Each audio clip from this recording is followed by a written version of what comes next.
warfare, and that started the trend, was in 2007. But it's like I said, it's been happening before then, and it's still happening now. It's just now we're taking more notice of it. I believe that Estonia was to beta 1.0. It was just trying to figure out exactly what can happen, what can be done. When you want to really get into it, you go to Georgia. Georgia was the second beta, because that's where you actually see in the charts, you see the kinetic attacks and the non-kinetic attacks coordinated simultaneously. As a radio station's tower is being shot by a tank, the distributed denial of service is taking out that website. They're changing out the information, because it doesn't matter when you're talking about warfare, not cyber warfare. Cyber warfare is not warfare as unto itself. We have air war, we have land war, we have sea war, we have cyber war. It's just another theater in this ongoing battles that we're doing. So it's not just about body count. That isn't what just wins a war. It's information. Can you control the information? Can you stop your enemy from getting the information? Can you get your enemy's information to yourselves and manipulate it somehow? That's where the internet's taking its shape and it's taking its power from. So where's the next topic? And another thing is, people ask me, it's like when I talk about this and I talk about Georgia and Estonia, they're like, do you really think Russia would do that? Do you really think they would have the audacity to try to launch those kind of attacks without fearing the repercussions? And I don't have to tell anybody here in Europe and stuff, it's like, got gas? Because, I mean, quite frankly, that's what occurred. It's like a country shutting off the gas pipelines to Europe. Were there really a big fear of repercussions at that point? Was there really a way of people thinking, oh, well, I don't want to make everybody angry, maybe we shouldn't do? No, they did it because they could. And when you have the abilities and you have the tools to do those kind of things, sometimes people do them and they test them. So let's go on to our next section. This is my don't fault with me card. And I say that in actually seriousness because, once again, we have to go back to the facet analogy. Too many times in the West, we look at one facet of something. And especially in America, we like to look at that one facet of Islam and say, well, that's what it is, a jihadist. I wouldn't like everybody around the world to look at one facet of my culture and say, that's what it is. Especially if it's daytime television. It's like, I don't want that to be the TV show Cops is not what all America is about. There's different nuances. So that's one of the things we have to understand. This is actually a quote from the Quran. They mention Jesus Christ with respect and reverence.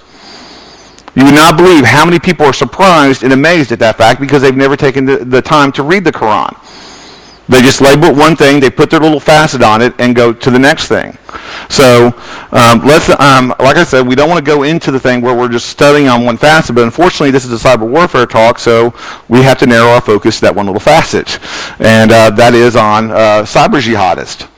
One of the things that I want to make sure that we display and stuff, is yes, though the jihadists are doing cybercrime, they're starting to get into the funding, most of cyber jihadism, what they use the internet for are three basic tools: recruitment, propaganda, and communication.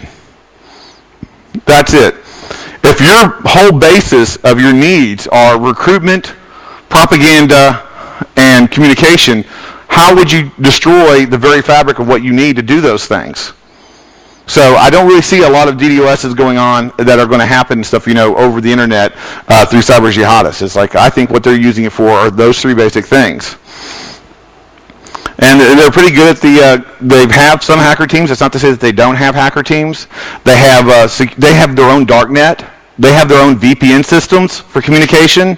There was just a recent story about them having to take down one of their websites because they realized it was compromised, and they sent that email out to everybody saying, hey, well, to everybody that was in the forums, including the people that were actually monitoring it, saying, hey, we have to shut this down. We're opening up a new branch eventually. So that's where they use this. It's not just about destroying something. A lot of people talk about, like, well, where else is cyber warfare going? Is it all just related to cybercrime? And not really. It's like in South America, you see mostly community-based hacking. You see cybercrime, but in Brazil, hacking is not illegal. So therefore, there's just mostly they're hacking each other and stealing money from within their own banking system. So that's good for the rest of the world, but not for them. Eastern Europe. When I talked about exporting movies, the U.S. exported some movies like Godfather and Goodfellas and Scarface, and a lot of the United States we consider that entertainment. And so unfortunately, some people in Eastern Europe decided to use that as a training video, and they've actually now and stuff their criminal organizations have moved online. They'll threaten to whack your website. They'll hold your data for ransom. Drive-by malware. It's like and they also do physical attacks as well. So I'm going to stop at that. Also, crime does not always equal cyber warfare. Usually, but one of the things you have to look again is if I can deprive your side of something, even if I don't benefit from it, then I'm winning. I've actually created a victory. In China, 2 hackers in 2002 stole money online. They transferred money from one account to another account. They were caught. The money was transferred back to the original victim. No money lost. Everybody's happy. Both hackers executed. If you hack in China, you die. If you hack outside of China, no. We are going to fine you if we catch you the next 30 times doing that. You will get in serious trouble. So if you're a hacker in China and there's a bullet or an admonishment, where am I going to be attacking?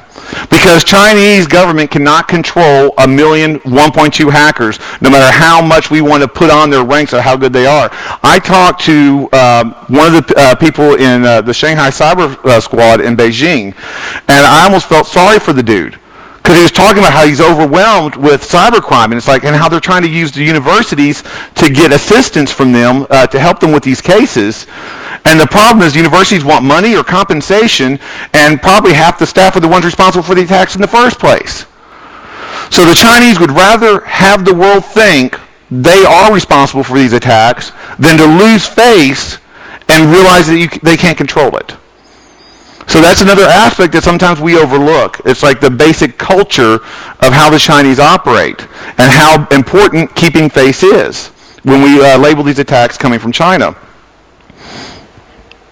Also, a lot of other countries, not just the Chinese, have a rule where hacking in your country is illegal. Hacking outside of your country is not. Let's get to the U.S. U.S. is starting to understand cyber warfare. It's like it's taken a lot of painful lessons. Everyone likes to talk about Titan Rain. It's like there's been a lot of others, I'm sure. I'm not very familiar with it. The reason why I have this picture is because of a 2004 Pentagon report where they said that it is sometimes okay through the tactics to be able to use the options that are on the table for a cyber attack can go to the physical world up to a nuclear strike. You DDoS me, I nuke a city. I put malware on your machine, you send a battalion. I send you spam, you get a B-50. Well, actually, the spam thing would be sort of justifiable. But still, it's like that shows how the U.S. doesn't really understand this conflict yet. They're still in development. They don't understand the process. You cannot use tactical nukes because someone's launching an attack on your computers. That's just really, yes.